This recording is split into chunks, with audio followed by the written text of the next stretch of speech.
Assalamualaikum warahmatullahi wabarakatuh. Selamat pagi anak-anak. Bagaimana kabar kalian hari ini? Alhamdulillah. Semoga kalian dalam keadaan sehat dan selalu dalam lindungan Allah Subhanahu wa taala. Amin ya robbal alamin. Nah, pada kesempatan kali ini kita akan membahas tema 6 subtema 2. Tujuan pembelajarannya yang pertama, menjelaskan cara membuat puisi dengan benar. Yang kedua, membuat puisi secara mandiri dengan baik. Yang ketiga, membandingkan dua daur hidup binatang dengan cermat. Yang keempat, menyusun gambar tahapan metamorfosis sempurna dan tidak sempurna, membuat skema siklus makhluk hidup yang ada di sekitarnya dengan benar. Persepsi yang guru lakukan saat hendak melaksanakan pembelajaran daring yang dilakukan di SD Negeri Pondok Labu 16 pagi. Melakukan kegiatan refleksi dan stimulus yang mampu memberikan suasana belajar yang kreatif ketika pembelajaran berlangsung. Guru juga akan mengulas kembali materi yang sebelumnya telah dibahas dan dikaitkan dengan materi yang baru serta mengaitkan materi tersebut dengan kehidupan nyata agar mempermudah siswa dalam memahaminya. Pengajaran yang guru laksanakan tidak hanya tatap muka melalui daring, tetapi juga diimbangi oleh media pembelajaran, seperti video pembelajaran. Di akhir pembelajaran pun, guru memberikan tugas berupa pertanyaan-pertanyaan untuk siswa dengan materi yang sebelumnya telah dibahas dan diajarkan. Nah, langsung saja kita ke materi. Puisi. Apa itu puisi? Ayo, siapa yang tahu apa itu puisi? Tidak tahu? Baiklah. Simak penjelasannya sebagai berikut. Menurut Kamus Besar Bahasa Indonesia, puisi merupakan ragam sastra yang bahasanya terikat oleh irama, mantra, rima, serta penyusunan larik dan bait. Biasanya, puisi berisi ungkapan penulis mengenai emosi, pengalaman, maupun kesan yang kemudian dituliskan dengan bahasa yang baik, sehingga dapat berima dan enak untuk dibaca. Hal-hal yang harus diperhatikan dalam membuat puisi. Yang pertama, menentukan tema. Tema puisi merupakan topik utama atau gagasan pengarang dalam membuat puisi. Yang kedua, melakukan observasi. Observasi dapat dilakukan dengan cara membaca buku, melakukan perjalanan, atau menyaksikan suatu kejadian. Langkah-langkah dalam menulis puisi. Yang pertama, siapkan alat tulis. Yang kedua, tentukan tema dan judul puisi. Yang ketiga, pilihlah kata yang sesuai dengan tema puisi. Yang keempat, bacalah puisi secara berulang-ulang agar mengetahui kata yang tidak sesuai. Nah, berikut ini salah satu contoh puisi. Judulnya Cita-Citaku, karya Muhammad Ridwan Hafid. Cita-citaku ingin menjadi dokter agar dapat menyembuhkan orang yang sakit. Cita-citaku ingin menjadi dokter agar anak-anak menjadi sehat. Aku harus belajar dengan sungguh-sungguh agar dapat menggapai cita-citaku itu. Aku harus belajar dengan sungguh-sungguh agar menjadi orang yang berguna bagi nusa dan bangsa. Nah, dari puisi di atas, ayo, apa judul puisi tersebut? Betul, puisi tersebut berjudul Cita-Citaku, di mana penulis ini menuliskan cita-citanya ingin menjadi dokter karena ingin menyembuhkan orang-orang yang sakit. Siapakah yang menciptakan puisi tersebut? Ya, betul, puisi berjudul Cita-Citaku ini diciptakan oleh Muhammad Ridwan Hafid.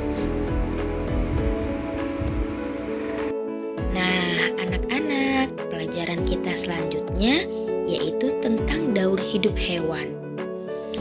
Apa yang dimaksud dengan daur hidup hewan? Daur hidup hewan yaitu tahap pertumbuhan hewan dari kecil sampai dewasa. Hewan merupakan makhluk hidup, jadi hewan akan mengalami masa pertumbuhan. Pada daur hidup hewan, ada yang daur hidup hewannya dengan metamorfosis dan ada juga daur hidup hewan tanpa metamorfosis. Apa sih yang dimaksud dengan metamorfosis? Metamorfosis adalah hewan yang mengalami perubahan bentuk tubuh dalam daur hidupnya. Nah, daur hidup hewan tanpa metamorfosis yaitu hewan tidak mengalami perubahan bentuk tubuh yang sangat berbeda. Pada daur hidup hewan ini, contohnya adalah ayam. Ayam berkembang biak dengan cara bertelur. Telur ayam perlu dierami sekitar 21 hari agar dapat menetas. Setelah pertumbuhan bakal anak ayam di dalam telur sempurna, maka telur akan menetas menjadi anak ayam. Anak ayam bertubuh kecil dan berbulu halus. Semakin lama, anak ayam bertumbuh besar.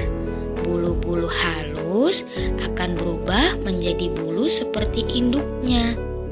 Kemudian akan memasuki tahap ayam dewasa.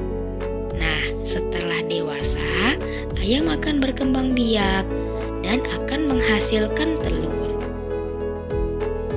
Itulah contoh hewan yang mengalami daur hidup tanpa metamorfosis. Kemudian ada daur hidup hewan dengan metamorfosis. Daur hidup hewan dengan metamorfosis terdapat beberapa macam. Daur hidup hewan dengan metamorfosis sempurna. Apa yang dimaksud dengan metamorfosis sempurna?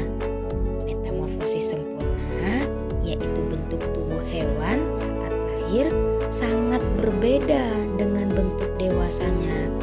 Salah satu contohnya adalah hewan kupu-kupu. Kupu-kupu dimulai dari telur. Telur ini biasanya ada pada permukaan daun. Kemudian telur akan menetas dan menjadi ulat.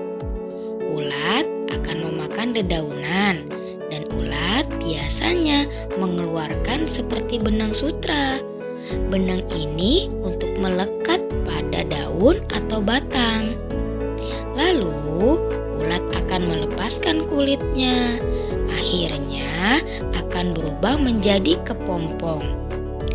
Kepompong memiliki kulit yang keras dan akan menetas hingga menjadi kupu-kupu. Itulah contoh daur hidup hewan dengan metamorfosis sempurna. Kemudian ada daur hidup hewan dengan metamorfosis tidak sempurna. Apa sih metamorfosis tidak sempurna itu? Ialah bentuk tubuh hewan saat lahir tidak terlalu berbeda dengan bentuk dewasanya. Contoh hewan pada metamorfosis tidak sempurna ialah belalang. Daur hidup hewan belalang dimulai dari telur. Telur menetas menjadi belalang muda. Belalang muda yang bentuknya mirip dengan belalang dewasa. Akan tetapi, belalang muda belum memiliki sayap. Belalang muda akan berganti kulit beberapa kali dan akhirnya menjadi belalang dewasa. Kemudian belalang dewasa akan berkembang biak dan mengeluarkan telur. Belalang merupakan contoh hewan yang melalui metamorfosis tidak sempurna.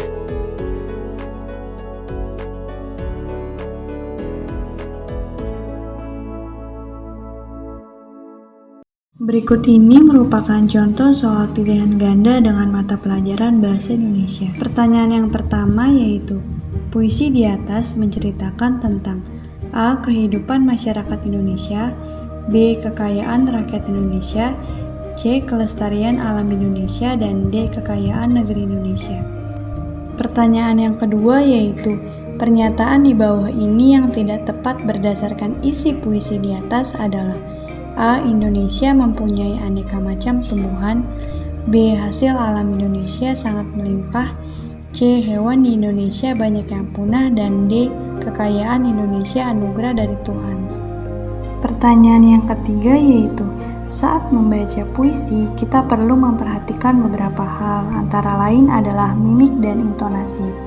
Mimik adalah A. Ekspresi muka atau raut wajah, B. Keras dan pelannya suara, C. Gerak tangan dan kaki, dan D. Lambat dan cepatnya ejaan. Puisi berikut merupakan contoh judul puisi tentang Aku Sahabatmu. Pertanyaan yang keempat yaitu, tema puisi di atas adalah A. Sahabatku, B. Teman, C. Keluarga, dan D. Kakak. Pertanyaan yang kelima yaitu, berapa baris puisi yang terdapat pada puisi Aku Sahabatmu? A. 8, B. 4, C. 2, dan D. 6. Selanjutnya, contoh soal esai dengan mata pelajaran Ilmu Pengetahuan Alam. Pertanyaan yang pertama yaitu, apa yang dimaksud dengan metamorfosis? Pertanyaan kedua yaitu, jelaskan perbedaan antara metamorfosis sempurna dan metamorfosis tidak sempurna. Pertanyaan ketiga yaitu, sebutkan contoh hewan yang mengalami metamorfosis sempurna. Pertanyaan yang keempat yaitu, jelaskan tahapan metamorfosis pada kupu-kupu. Dan pertanyaan yang kelima yaitu, gambarlah proses metamorfosis pada